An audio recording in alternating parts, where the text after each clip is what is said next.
Hello and welcome friends, आपका अपना और प्यारा यूट्यूब चैनल राज क्लास के एक और नए वीडियो में आपका स्वागत है मेरे दोस्त।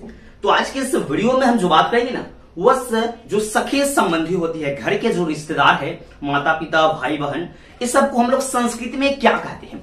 क्योंकि हम जब भारत देश में रहते हैं और संस्कृत के बारे में नहीं जाने, यह उचित बात नहीं है, यह एक सही बात नहीं है। क्योंकि हमारी जो राष्ट्र भाषा पहले की थी वह संस्कृत थी, ठीक है। बाद में उसको सेकेंडरी भाषा के रूप में हम लोग यूज करते हैं, राष्ट्र भाषा के रूप में हम लोग हिंदी यूज करते हैं। लेकिन संस्कृत को जानना बहुत जरूरी है।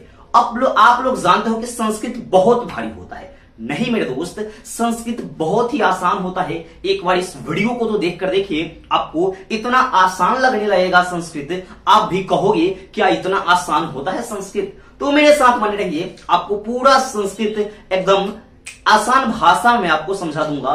क्या कहते हैं माता को संस्कृत में, क्या कहते हैं पिता को, क्या कहते हैं ससुर को, क्या कहते हैं भाभी को संस्कृत में, क्या कहते हैं, पूरा आपको डिटेल हम करने वाले हैं इस वीडियो में मेरे दोस्त। यानी आपको पूरा संस्कृत इतना आसान लगने लगेगा, जिसके प्रति यानी संस्कृत के प्रति आपकी उत्सुकता जगने लगेगी यह वीडियो देखने के बाद, ठीक है। यह वीडियो को पहले मैं रिक्वेस्ट कर रहा हूं कि आप अपने जितने रिश्तेदार हैं, जितने सगे संबंधी है, घर में जितने मेंबर्स है, सबको यह वीडियो दिखाएंगे। क्योंकि संस्कृत सबको समझ में नहीं आ पाता है। बहुत ऐसी स्टूडेंट की रिक्वेस्ट आती है कि सर हमें संस्कृत नहीं आती है समझ में, बहुत बुजुर्ग को भी संस्कृत नहीं आती है समझ में। तो क्या इस वीडियो के माध्यम से मैं थोड़ा सा आपको संस्कृत सिखा सकता हूं ना, इसीलिए मैं बोल रहा हूं पूरा जरूर हमारे साथ देखिएगा। क्योंकि जो संस्कृत है, संस्कृत को दो भागों में बांटा गया है। पहला होता है वैदिक संस्कृत और दूसरा होता है लौकिक संस्कृत। तो हम लोग जो पढ़ते हैं ना, वो एक लौकिक संस्कृत है जो बहुत ही आसान होता है, और जो वैदिक संस्कृत होता है थोड़ा इससे टफ होता है। लेकिन हमें वैदिक संस्कृत के बारे में नहीं जानना है। तो आप लोग कहोगे कि भैया वैदिक संस्कृत का यूज कहां पे किया जाता है। तो वैदिक संस्कृत का यूज बहुत पुराने जमानों में जो हम लोग उपनिषद पढ़ते हैं ना, इस सब का उसमें कौन सा, तो वैदिक संस्कृत में वो सब लिखा हुआ रहता है। लेकिन आज का जो हम संस्कृत का अध्ययन करते हैं, वो हम लौकिक संस्कृत के बारे में अध्ययन करते हैं दोस्त। तो चलिए मेरे साथ, मैं आपको पूरा समझाते हुए चलूंगा। तो पहला आता है कि माता को संस्कृत में क्या बोला जाता है। तो माता को संस्कृत में हम लोग माता भी बोल सकते हैं, या जननी भी उसको हम बोल सकते हैं। फिर आता है पिता। पिता को संस्कृत में क्या बोला जाता है, यानी जनक या पिता बोला जाता है। फिर आता है भाई। तो भाई को संस्कृत में क्या बोला जाता है, तो भ्राता।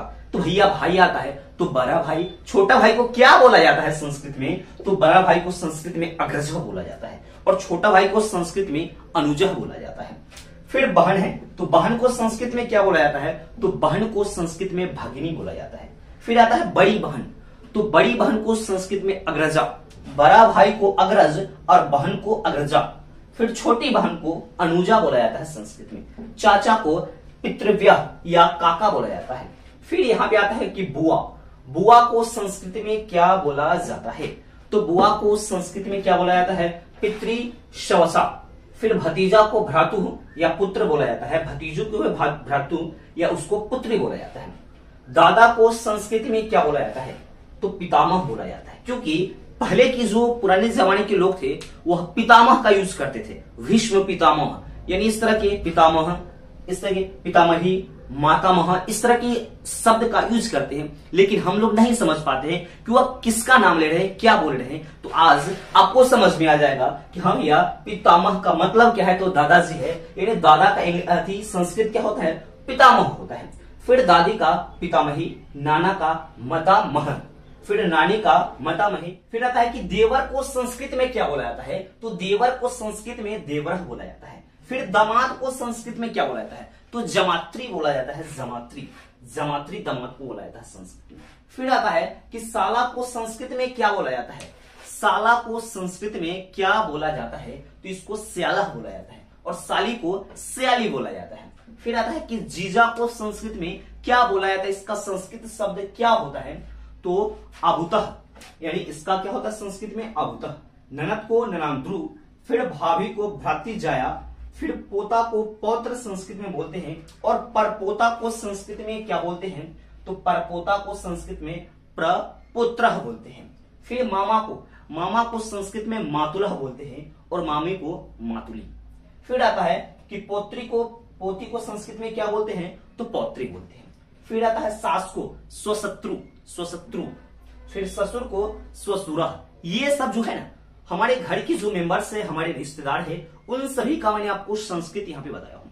क्योंकि संस्कृत जो है सभी भाषाओं की जननी है, तो संस्कृत में थोड़ा बहुत हमें जानकारी होना बहुत जरूरी है मेरे दोस्त। यह वीडियो आपको कैसा लगा है हमें कमेंट सेक्शन में कमेंट कर जरूर बताइएगा, और इस वीडियो को अपने सभी दोस्तों के पास जरूर एक बार शेयर कीजिएगा, क्योंकि उनको तो लगे कि भैया संस्कृत भी इतना आसान होता है, संस्कृत भी हम सीख सकते हैं। एकदम खेल खेल में आपको मैं संस्कृत की अध्ययन करा दूंगा, संस्कृत में आपको सिखा दूंगा मेरे भाई।